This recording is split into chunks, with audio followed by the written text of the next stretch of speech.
Hi, you're back. I'm so glad to have you. All right, this is it. This is our last session, session 5 for script writing.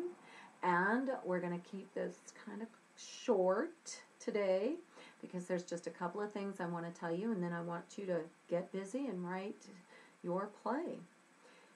Stage directions.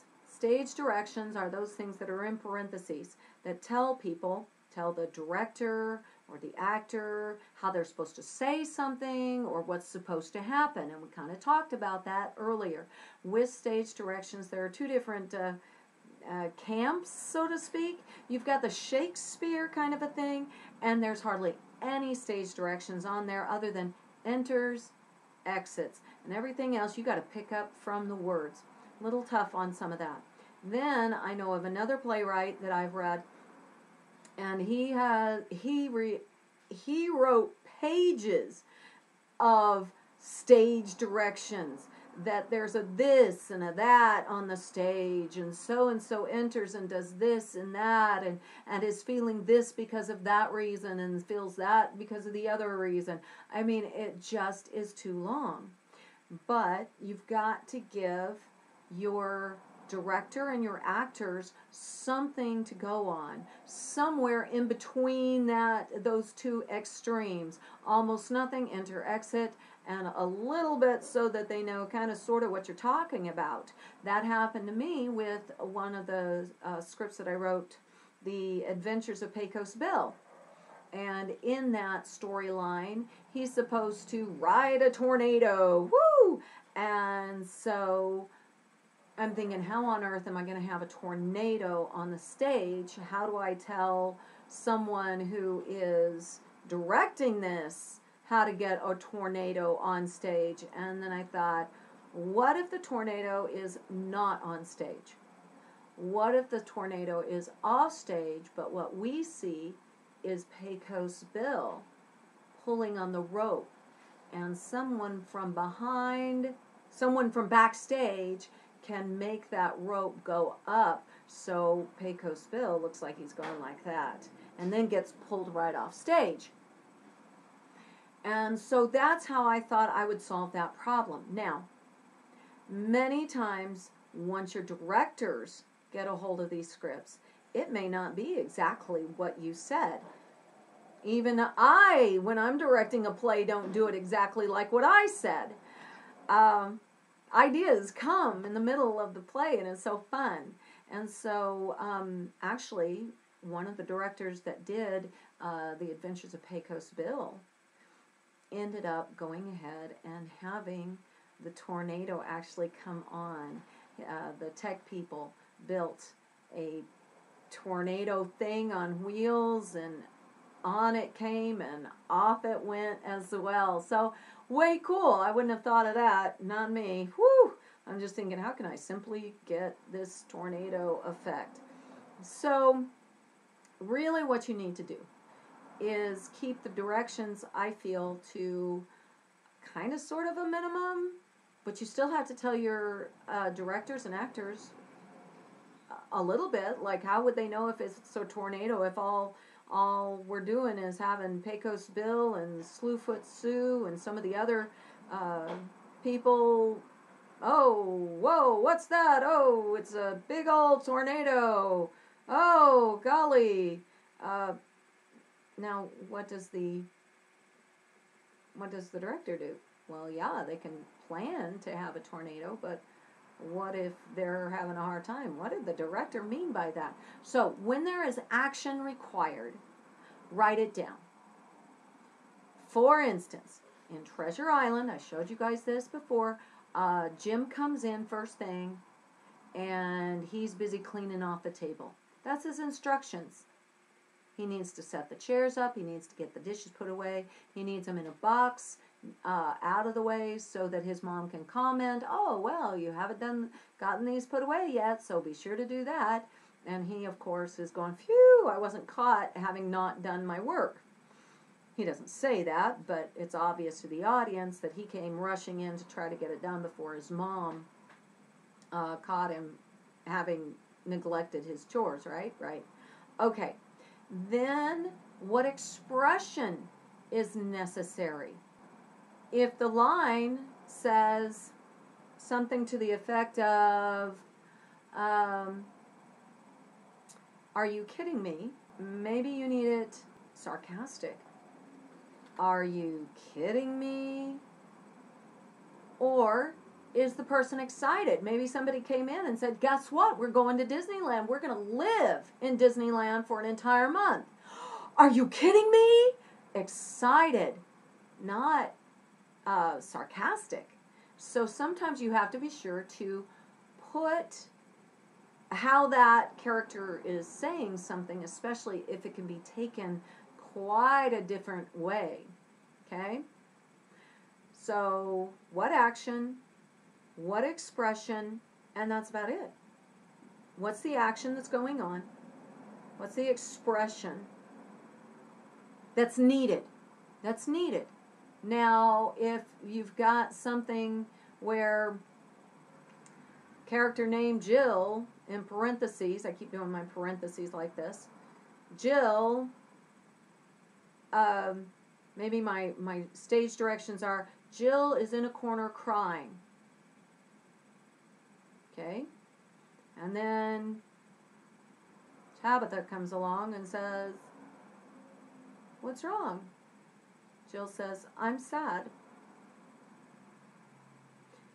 Well, you don't have to say that Jill says it sadly. She doesn't need a parenthesis that says, Jill, sadly, I'm so sad. Okay? Because it's obvious. On the other hand, if Jill is being sarcastic and she's jumping around because something hit her on the foot, ow, ow, ow, and Tabitha comes in, what's wrong? I'm so sad, can't you tell? So it's kind of sarcastic.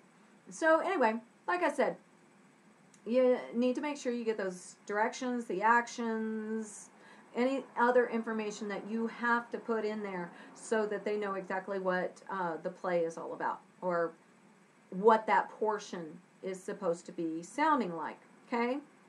Now, the dialogue, when you do dialogue, you might want to try putting in some personality. Maybe a character is just supposed to say yes or no. Hey, Jose, do you want to go to get some ice cream? Yes. Or what do you think? Should we pick up some pizza too? No. Afterwards, you want to go to the park? Yes. And maybe run around the park and see if we can find some ducks in the pond? No. Okay. So we've said yes and we've said no several times, and it's kind of bland. But what if you could find some other words that mean the same thing, but make the character more personable, more exciting? For instance, hey Jose, do you want to go get some ice cream? Great idea. Okay, now you've got the yes, but now we know Jose's excited about it. Or, hey Jose, do you also want to get some pizza? Really? Okay, now you may have to put it in parentheses, sarcastic. Because that really could mean, with the sarcasm, it means no. With excitement, really? It means yes. All right, so there you go. Be careful as you're writing a script that you don't do a lot of monologuing. One character saying a lot, a lot, a lot, a lot, a lot. It's okay if it fits there, but sometimes I just try to break it up a little bit. You know, maybe my character is just landed on the moon in a spaceship with a crew or something.